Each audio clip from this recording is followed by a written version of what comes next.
In a previous video I had, someone had asked a question as to how I converted my 4-inch rough country lift into a 6-inch rough country lift.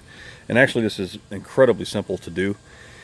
All that is really necessary is Rough Country now sells shocks that are built for a 6-inch lift. So here you can see the shock, and really all it does is it takes the perch of the shock that the spring rests on right here, and basically it just adds, it adjusts where this is at from a stock shock. And then if you notice at the bottom, it's got added length here to make up for this 6-inch lift. So the end result is the lift block here, or your spacer if you will, that generally is inserted with the 4-inch lift, or even with a 6-inch lift you can do the same conversion. So typically what these will do is you will replace your, or you will reuse your stock shock, and this will go in here as a spacer. Your shock is compressed and then bolted down just below it. So the problem with this is when these spacers are used, and this goes for really any kind of spacer, which is why I originally changed from my 2-inch spacer lift I had before.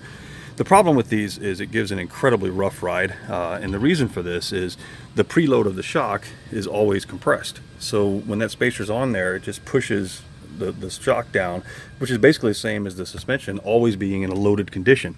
Therefore, every bump you hit, you kind of lose that spring rate effectiveness, and it becomes a very harsh ride, and I absolutely hated it on my truck. So I went to the 4-inch and it rode very, very well. But then I lost ground clearance, and the reason that you lose the ground clearance with a 4-inch is because of the fact that you have your drop bracket. So the front differential is lowered and then mounted with this drop bracket and such on here. So the problem is with just a 4-inch, even if you're running 35-inch tires, is this drop bracket overall causes you to lose substantial ground clearance. So by going to a 6-inch, what it's going to do then is further lift this up, and even with the same size tires. So how that's going to happen is with that bigger shock, it's going to basically push the suspension down a little bit more, therefore lifting you. So that lifts the center, give you a little more ground clearance, but you get to take away this big spacer here, and in turn you get to run still your stock spring. I guess you could replace that if you wanted to, but you get to run a longer shock. And what this does is it keeps the spring preload at the original manufacturer settings, if you will.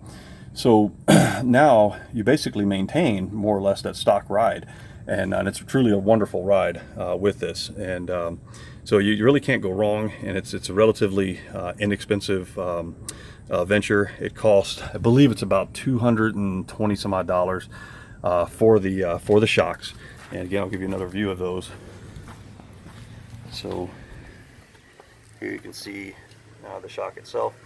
So like I said, that's literally all you have to replace is just that shock. Now, how to do that, there's tons of videos on YouTube showing you how to do this, but to kind of sum this up, basically all you need to do is basically break away this this big knuckle right here, and then this whole spindle is going to fold down, and then when that happens you can release the shock and then the bolt down here at the bottom and basically pop a new one in.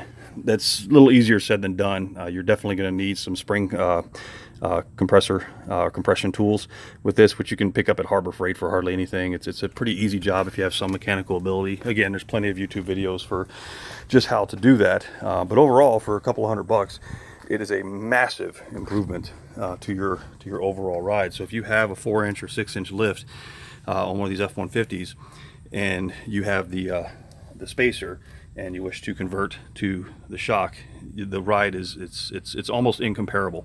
It is so much better. Okay, hopefully that helps. Thanks.